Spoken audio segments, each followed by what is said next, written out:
Hello दोस्तों, मेरा नाम युवराज है। कैसा हो अगर आपके पास ऐसी शक्तियाँ हों जिससे आप कई हज़ारों लोगों को एक साथ मैनिपुलेट कर सकें, उनका ब्रेन वॉश कर सकें और वे आपकी हर बात मानने को तैयार हों। कैसा हो अगर आप किसी भी मैटर को सोने में बदल सकें और कैसा हो अगर आप किसी भी इंसान को मात्र छूकर उसे हमेशा के लिए मौत की नींद सुला सकें। मुझे पता है आपको इस बात पर यकीन नहीं होगा, तो बढ़ते हैं विषय की ओर। आप सभी ने महान सम्राट अशोक के बारे में सुना ही होगा। सम्राट अशोक का जन्म 304 ईसा पूर्व हुआ और इनका शासनकाल 262 ईसा पूर्व से 232 ईसा पूर्व तक रहा। इनका शासन संपूर्ण भारत तथा बाहर तक फैला था। सम्राट अशोक इतने शक्तिशाली थे कि इन्हें हराना लगभग नामुमकिन था। विश्व में सिर्फ 3 लोगों के नाम के पहले ही महान लगाया जाता है, जिनमें पहला नाम आता है महान सम्राट अशोक का, दूसरा नाम आता है अकबर महान और तीसरा नाम आता है महान अलेक्जेंडर।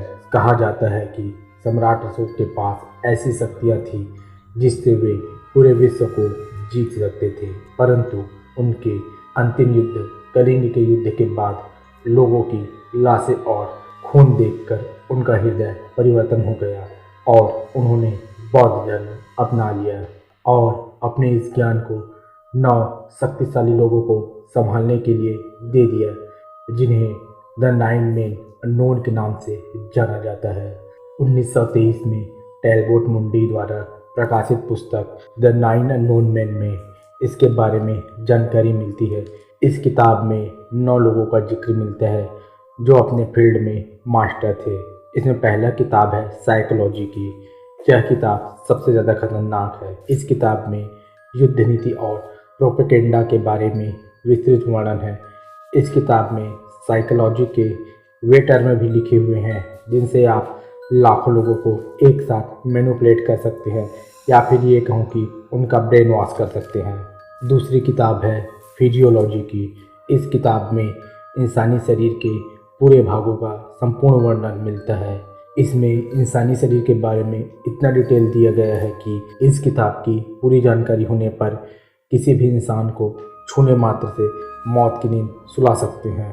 इसे टच ऑफ डेथ भी कहा जाता है। इस किताब में इंसानी शरीर के वीक पॉइंट को बताया गया है, जिससे नर्व इम्पल्स को रिवर्स करके किसी भी इंसान की जान ले सकते हैं। तीसरी किताब माइक्रोबायोलॉजी के विषय की है। इसमें सूक्ष्म वायरस के विषय में जानकारी मिलती है। इसका इंसान उपयोग करके विश्व कल्याण कर सकता है और इसका दुरुपयोग करके विश्व को समाप्त भी कर सकता है। इस किताब में लाइफ साइकिल के बारे में भी काफ़ी डीप से नॉलेज मिलता है। चौथी किताब है ऑलकेमिक एंड मटेरियल ट्रांसफॉर्मेशन की। इस किताब में मटेरियल ट्रांसफॉर्मेशन के बारे में जानकारी मिलती है। इस किताब में ऐसे ऐसे प्रयोग बताए गए हैं जिसकी सहायता से किसी भी धातु को सोने में बदला जा सकता है। पांचवी किताब है कम्युनिकेशन की। इस किताब में कम्युनिकेशन के बारे में बताया गया है, जिसमें ह्यूमन कम्युनिकेशन के कई तरीके जैसे टेलीपैथी के बारे में जानकारी मिलती है। इस किताब में एलियन से भी कम्युनिकेशन का जिक्र मिलता है। छठवीं किताब है ग्रेविटी के बारे में। इस किताब में विमान शास्त्र एवं मॉडर्न एयरक्राफ्ट के बारे में जिक्र मिलता है। सातवीं किताब है ब्रह्मांड विज्ञान की। इसमें हमारे सोलर सिस्टम के बारे में जानकारी मिलती है। इस किताब में ब्रह्मांड के ऐसे ऐसे रहस्य बताए गए हैं जिनकी जानकारी आज आधुनिक विज्ञान के पास भी नहीं है। आठवां लाइट ऑफ स्पीड। इस किताब में लाइट और उसकी गति की व्याख्या की गई है। इस किताब में लाइट को एज अ वेपन कैसे यूज़ करते हैं इसकी कंप्लीट जानकारी मिलती है। अगली किताब है सोशोलॉजी की। इस किताब में उस समय के मानव सभ्यता एवं और कई सभ्यताओं का जिक्र मिलता है।